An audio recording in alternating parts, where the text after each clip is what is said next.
Yo, it's ODB from OLP. This is issue 182 of Mini Truckin Magazine, February 2007. It's been a minute. I'm back. I'm going to get these done. This is Russell Jones's 87 Chevy S10 green square body. Of course, take notes. 17th negative camber truck on the cover of Mini Truckin Magazine. This is Brandon Burrell's third of 10 total cover credits for Mini Truckin. The table of contents mentions this is a calendar issue, so to grab a copy of the newsstand edition. I don't have it handy. I didn't go digging for it, but if I find it in the future, I'll circle back on that. Nick Crouch did the artwork for the cover and the pull-out poster.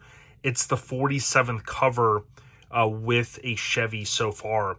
I do want to give a huge shout-out. I think I did an unboxing. CCF Customs. This isn't a sponsored video or anything, but you can see there. They are also on Instagram. I think it's CCF_customs up in Canada. Did this one and the one you see there on the issue. So pretty cool.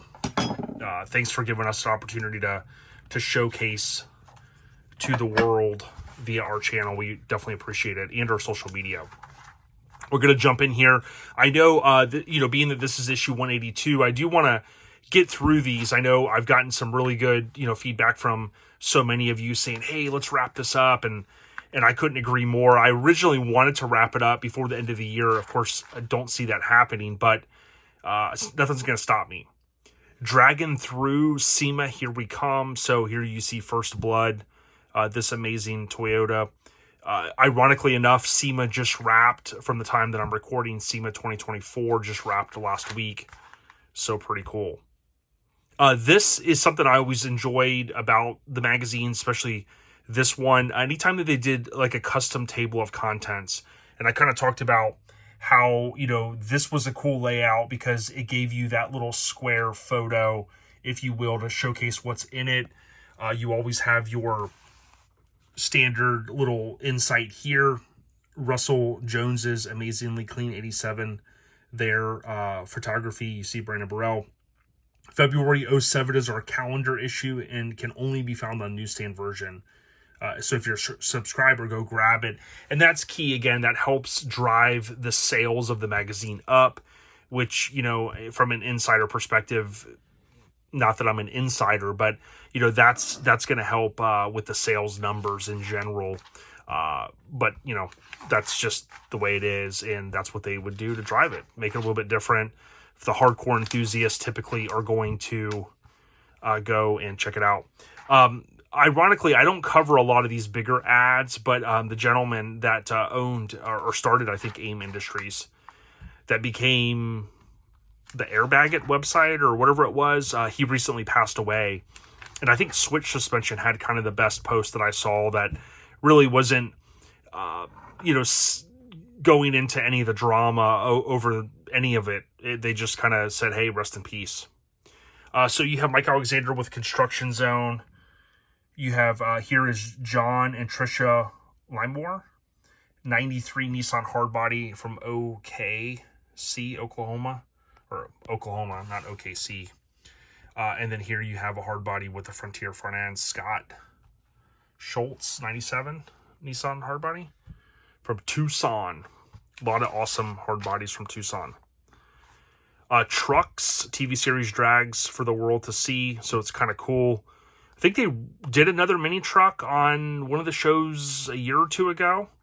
Buddy's Garage, I think, was tied in on it, which was awesome. Of course, Brad, no regrets, Brad. Shout out to the big homie.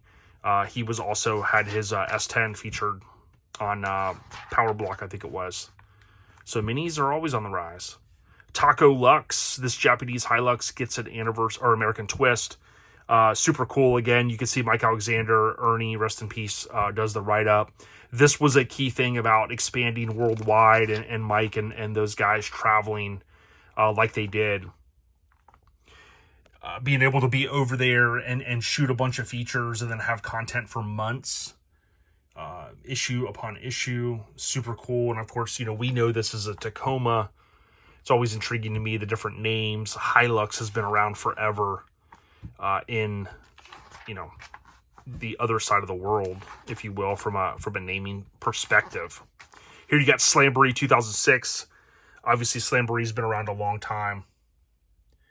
And much respect to those guys and the team that throws it. Again, I always talk about this. This is not my favorite mod on an S10. You probably get sick of me hearing say that. It's not that, I don't necessarily, it's not my truck, but it always looked weird to me how the grill butts up against it. It just doesn't ring to me like it does on other trucks. Like, for instance, on the Frontier, fire. But that's just my opinion. This famously clean truck, March 05 cover truck, which it says in the caption, that helps me a little bit, so I don't have to remember as much. I have studied this stuff a long time, and some of these issues, like I've said, I haven't looked at these in 20 years, a lot of them, but it's, I don't know, mini trucking is kind of my life to a certain extent. Slowing down a little bit in terms of shows and whatnot, but the content here is Lord willing, is never going to stop. And I appreciate you folks that watch all the way through. Much love. Scrapin the Smokies. So, I talked about with the different terms in the scene, like throwdown, in Showdown, and things like that, and how there's kind of a staple throughout, time on some of those different naming conventions. Well, Scrapin has become and has really stood the test of time as well. The podcast title sponsor, Scrapin the Coast, as an example, which I forget off the top of my head, but some of those shows were like they have Cruisin' the Coast. So rest in peace to Greg. It's probably born out of some of those type of naming conventions. That looks like their Justin Wyatt's truck, which I had circled back on, which was cool. No, that's not Phil Fowler. Phil's birthday was the other day, though, his born day. So happy born day, Phil, in case you happen to see this, or any of the big homies up there holding it down in the Pacific, what am I talking about? The Northeast, not the Pacific Northeast. Take notes. So at the beginning, when I was saying take notes, I wasn't telling you to take notes. I was talking about this, third time's the charm. Take notes. That reminds me of when Big E says, take notes while I take tokes of the marijuana. He keeps going. But definitely a classic verse on Dead Wrong. But super cool. This is a cool, to me, spread that Brandon did. Again, February 2007 issue that we're looking at here. Again, just it's something a little bit different, man. It's a burnout. Burnouts are super American, and just bigger photos, man. Some of these magazines got to the point where they scaled back a little bit. I think Mike had his it's also how he did Slammed Mag as well. Remember I talked a little bit about how they went to some of the scaled back layouts, but they had more of the technical information. And that was cool because maybe they got to the point where they're just like, yeah, I don't read all these features. I did, but not everyone did. Again, you see Russell Jones's name here, 87 S10 out of Knoxville, repping NC. And then boom, not just a 2-page spread, a 4-page spread. Now, I cannot recall if I've seen this truck in person. I know you're probably thinking, how can you not remember? Well, there's a lot of trucks I've seen. Might have been a Greenville one year or something like that. But you can see here, this was always a cool mod to me, using the headliner for some different, custom stuff. It's got the collar popped, and then he's got a cooler, not just a collar pop, but the cooler's popped. So pretty cool, man. Just a cool layout, and then boom. I think Nick has chimed in, and Nick, thanks so much, man. I always love seeing you at SEMA. I know you were out there this year and you had a good time, but in the upper right corner, Brandon Burrell, and then artwork Nick Crouch, very similar to some of the other ones that I've broken down. Nick could chime in and kind of mention and go, yeah, there was probably, obviously you're not going to have a parking garage with no deal here. And, looking back at where the feature was done, obviously some work was done there because he gets the credit, but, he could chime in and kind of talk a little bit about that. But super cool, man. What a great layout. Dropped Dime. This was always a clean truck to me. Ironically, I was helping a buddy over the weekend, and we saw a Sonoma just like this at a fleet place. And I was just telling him that it's getting harder and harder to find like a stock, just an S10, 90s or a Sonoma. And then we stumbled across one. Of course, it was white. That's a cool mod. Up underneath the hood, of course, severed ties. This was Tyler Christensen's 96 S10 up in Utah. Super clean. To me, this is kind of like a staple, man. It's got everything. Custom interior, nice bridge, super clean bed, custom interior, some flames. I mean, dude, you're rocking it when you have the deal up underneath the hood all done. Congrats to RA. I wanted to talk about this show more, and just doing bi-weekly episodes, I really didn't get a chance to like I had hoped. But they did come back this year. And for many of you, you spent time going to the All-Star event for years during Labor Day weekend. And myself and a couple buddies, we always wanted to go, but I never made it. And I do want to go one day. It's no longer Labor Day weekend. It was in October this year, so we'll see how that stands. You get the little shop blazer. You have Ants Isuzu. At that point, I think he did still own it. You got the RA logo on the back. And then this was very controversial, I think, back in the Street Sports days. This was when they had put, I think, washable spray paint on it. And it freaked a bunch of people out, I think, if I recall correctly. And they had to say, hey, it's not permanent. It wasn't vandalized, or whatever story people concocted. This was Barry's 4Runner, I think. Super clean. You got Farva's Blazer Rada. Oh, if I can say that right. This thing was always super sick. Loved seeing it at Indy Bash. Long Bed Mafia. It's cool to look back at these magazines, certainly, because, again, you see the era. There's Trail Mix. I always dug this thing. I always liked the Envoy that was built by Matt and those guys at Custom Works. But definitely, I dug that one too, because it had that different grill and stuff on it. And then there's Duckman, the OG. It's cool seeing him recently at the freaking weekend, which is quickly becoming one of my favorite shows now. Clean and Simple. This is by Ernie. And then photography, the OG John Jackson. Again, let's not forget, John's been doing this thing a long time. I love following his adventures, Not Stock Photography on Instagram. And look, this is old school now for him, but I mean, he's the king of low light photos. I tell you, I've seen some really cool features. And the cool thing is, he doesn't just shoot trucks, he shoots everything.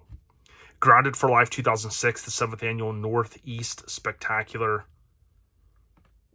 Dude, who doesn't love a Dakota? If you don't, we can't be friends. Just kidding. Dakotas don't get enough love. I think maybe they're considered more mid-sized. My buddy Paul had a static dropped on billets, blue, and I think was super clean. And it's always cool to see those things. Speaking of cool to see those things, check out the Mighty Max. And this I dig. I don't know why. I like it on there, the shaved corner. I can live with that. I like it on the Toyota. I can live with that. This S10, okay, it's not talked about too often. It was on the cover of Trucks, which was where Courtney and team went after Street Trucks. They did a stint, and Brian McCormick talks about that on the podcast here. I think he even talked a little bit about it on Brandon Burrell's Modified Rides podcast, which is available on YouTube in full video format. But that thing was a cool truck. It had the OBS front end on it. This was huge. Raider Nation, Surface Art Nick just did a phenomenal job. Now, here's the thing. Rest in peace, Ernie. Ernie was a Mitsubishi fiend. Absolutely fiend. And this is a cool truck. This has grown on me over time. I remember when they first came out, and I saw the Raider. By the way, Ernie was a Raiders fan, so that probably helped as well. But these trucks weren't my favorite when they first came out. When I saw this rendering, I was like, that's cool. I thought, which was insane, was the crazy huge billet grill they were going to run on it.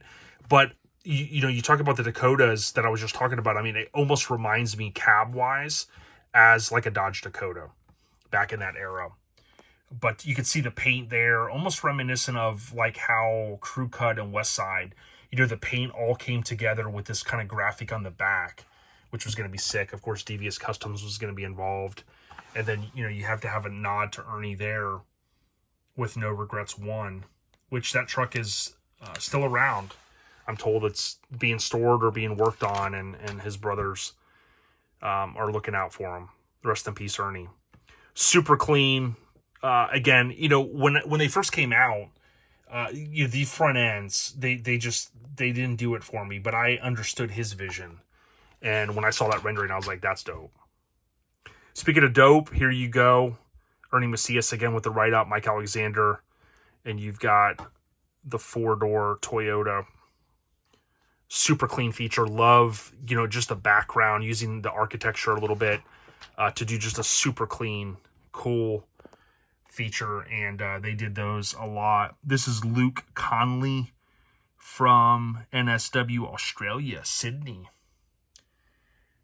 Right-hand drive, of course. And, man, there's so many cool mini truckers down there. We've had some on. And forget where I was at. Sometime this year, it might have been. Bumped into Sloan from Aftermath down there. And, I had met him before. We had him on the podcast many moons ago, and it was crazy to see him. I was like, man, I would have never thought I'd see you again. And here he was from Australia hanging out. Southeast Showdown. We talked a little bit about Southeast Showdown in the past. Rest in peace to John that helped throw this show and put it on. You got Justin's truck here. And we'll be talking about this one here, hopefully, in the near future. Love this truck. One of my favorite Mazdas. Super clean. Love the flames on that thing. Of course, you have Mini Truckin Life Style. This was always cool because you had the hard luck. Unfortunately, the hard luck of the month. Mini Truckin DVDs were really, really ramping up in this era. I just was emailing Brant, ironically enough, and Graphic Disorder was spitting out renderings like no tomorrow. And you kind of had people doing crazier and crazier renderings. This one was a full-size Chevy front end. Tattoos were a big part. You got some BAD steering wheels. This thing was cool. Remedy. Ernie Macias, Mike Alexander, and then Chad Lucas. I did get a chance to link up with Chad Lucas. We talked. We always talk about cool stuff. He's been on the podcast, of course, but he's still into cars and trucks. He's actually building a really cool car that I think he's almost done with. Mike Linsky, 88 S15 Jimmy. And Chad says, what up to everybody? This is a cool photo. You didn't really often see this. This was something a little bit different. Just boom, one photo. And looking pretty cool. But yeah, Chad worked at Mini Truckin, and it's always cool just to shoot the crap with him and talk about California a little bit.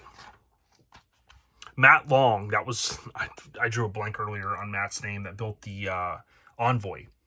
That is still around. I know the owner did even more to it over the course of time to kind of maintain it. But those Envoys and Bravadas and, those different front ends, they were always cool. MT Sketchpad, I know I've kind of glossed over this in the past. There's one guy that follows us, dude, and I tell you, I need to post. He sent me a couple things, including Bada Bing and Matt Middleton's truck. He does some really cool little drawings, and if he happens to see this again, I appreciate him sending that. So cool to see. I can't draw, so it's always awesome to see this. Got even more Mitsu Mini Truckin. Here you got Riding Around. And don't forget, Mini Truckin Magazine's back with a new team. And they're doing Riding Around and Reader's Rides and all that kind of cool stuff. So it's pretty awesome to see. Mini Market still going on. MTX still a big name. And then, oh dear, this was always cool seeing Nick Crouch in here and kind of showcasing some of the work. The guy's a beast. Does really, really cool work. There's that photo still a little bit that I always would talk about. It's still in the magazine. Again, it's got to be it has to be the photo that appeared most in the magazine. At first glance, I thought that was Chad Lucas's, but it's not his chassis. That thing still, his Pathfinder, I think, still floating around. Traded and sold, and who knows where it's at now. And then, of course, you had Ron Perkins's irregular cab on the back. The Nitto tire ad with the fix on the back window.